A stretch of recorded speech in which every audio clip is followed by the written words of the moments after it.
आप सभी का स्वागत है हमारे चैनल इंजीनियर्स कोच में। आज इस वीडियो में हम आपसे बात करने वाले हैं कि हाउस कंस्ट्रक्शन में आप कैसे लाखों रुपए सेव कर सकते हैं, वो भी बस 6 पॉइंट्स को फॉलो करके।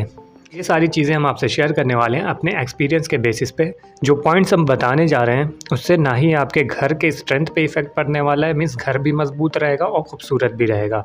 उस तरीके से भी आप कॉस्ट सेविंग कैसे कर सकते हो आओ देखते हैं। सबसे पहला जो पॉइंट है वो है ब्रिक वर्क।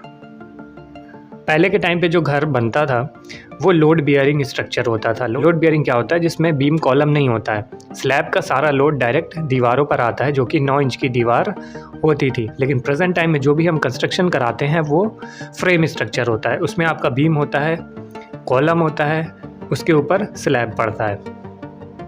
तो अब ऐसे में जो ब्रिक वर्क का काम है वो बस पार्टीशन का काम है। यहाँ पे फ्रेम स्ट्रक्चर में अगर हम 9 इंच की दीवार बनाते हैं तो भी स्ट्रेंथ में कोई फ़र्क नहीं पड़ता है। अगर वहीं हम 4 इंच की भी दीवार अगर बना देते हैं तो भी उसकी स्ट्रेंथ पे फ़र्क नहीं पड़ता है।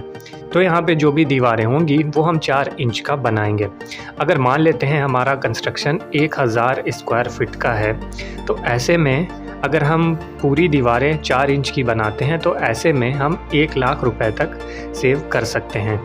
जो बाहरी दीवारें होंगी उनको आप 9 इंच कर दो, अंदर की सारी दीवारें जो होंगी वो 4 इंच की होंगी। ऐसे करके आप लाख रुपए तक कॉस्ट सेविंग कर सकते हो इस ब्रिक वर्क में, और आपके स्ट्रक्चर पे, आपके फाउंडेशन पे लोड भी कम हो जाएगा।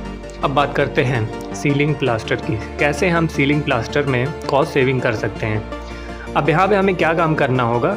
जब भी स्लैब की शटरिंग होती है वो प्रॉपर होनी चाहिए और मजबूत होनी चाहिए। अगर स्लैब की शटरिंग अप डाउन होगी तो जब स्लैब खुलेगा तो उसमें जो सरफेस होगा स्लैब का वो प्लेन नहीं आएगा, जिसके वजह से हमें उसके नीचे प्लास्टर करना पड़ेगा। फिर उसकी कॉस्ट इंक्रीज़ हो जाएगी, इसमें हमारा मटेरियल भी खर्च होगा और लेबर कॉस्ट भी जाएगी। तो ऐसे में जब भी हम शटरिंग करेंगे तो जो भी कॉन्ट्रैक्टर होगा शटरिंग का, उससे हम ये कहेंगे जो भी प्लाईबोर्ड आप शटरिंग में लगाओगे वो नई होनी चाहिए और शटरिंग प्रॉपर से चेक होनी चाहिए कॉन्क्रीट करने से पहले और कॉन्क्रीट करने के बाद, जिससे जब भी हम शटरिंग खोलें तो हमारा जो भी सरफेस मिले वो प्लेन हो, जिससे हमें प्लास्टर का खर्च उस पर ना करना पड़े, डायरेक्ट हम उस पर पुट्टी कर सकते हैं। अब बात करते हैं सेप्टिक टैंक की। क्या है, नॉर्मली आजकल सिलेंड्रिकल कंक्रीट के सेप्टिक टैंक आ रहे हैं जिसमें हम अच्छी खासी कॉस्ट सेविंग कर सकते हैं। अगर हम पुराने तरीके से सेप्टिक टैंक बनाते हैं उसमें खर्च ज़्यादा आता है, टाइम भी लगता है, मटेरियल भी लगता है, लेबर कॉस्ट भी ज़्यादा इंक्रीज़ होती है। तो अगर हम प्रेजेंट टाइम में जो सेप्टिक टैंक आ रहा है ये सिलेंड्रिकल शेप का होता है, कंक्रीट का होता है, तो अगर ये हम इंस्टॉल करते हैं तो अराउंड हम 30,000 रुपये के आसपास तक कॉस्ट सेविंग कर सकते हैं। अब बात करते हैं डोर की। अगर आप डोर वुडन लगवाते हो तो वो डोर ज़्यादा कॉस्टली पड़ता है। तो ऐसे में अगर आप उसको प्लाईबोर्ड लगवाते हो और उसके ऊपर माइका लगा देते हो तो वो अराउंड, अगर आप डोर सारे प्लाईबोर्ड के लगा रहे हो तो अराउंड 60,000 रुपये तक सेव कर सकते हो, 60 से 80,000 रुपये तक। अब बात करते हैं टाइल्स की। टाइल्स में क्या होता है, जैसे कि हम ये सोचते हैं कि अगर हम ब्रांडेड टाइल्स लगाएंगे तो वही बेहतर होता है। ऐसा नहीं होता है। पहले तो मार्केट में बहुत टाइप की टाइल्स अवेलेबल हैं, जैसे डबल चार्ज हो गया, सिंगल चार्ज हो गया, प्रिंटेड टाइल्स हो गया। तो ऐसे में आपको जो भी टाइल्स लगाना है आप वो टाइल्स सिलेक्ट करो, ब्रांड पे ना जाओ।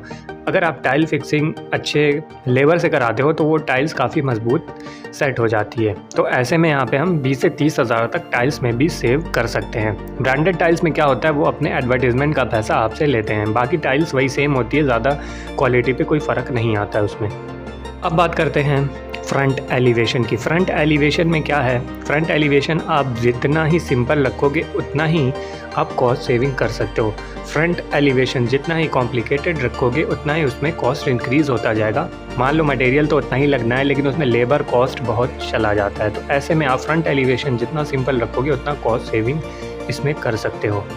और किस मटेरियल में या फिर और किसी एक्टिविटी में कॉस्ट हम सेव कर सकते हैं, अगर आपको कोई कन्फ्यूज़न हो तो आप कमेंट बॉक्स में पूछ सकते हो कि यहाँ पे हमें कॉस्ट सेव करना चाहिए या कौन सा मटेरियल लगाना चाहिए। तो आप कमेंट बॉक्स में ये चीज़ पूछ सकते हो, हम तुरंत आपका रिप्लाई करेंगे। और भी कोई क्वेश्चन हो तो भी आप कमेंट बॉक्स में लिख सकते हो। किसी भी टॉपिक पे वीडियो चाहिए तो भी बताना। ये वीडियो अगर आपके लिए हेल्पफुल लगी हो तो इस वीडियो को लाइक ज़रूर कर देना, चैनल को सब्सक्राइब कर दो और भी ऐसी वीडियोज़ के लिए। मिलते हैं नेक्स्ट वीडियो में। Thank you.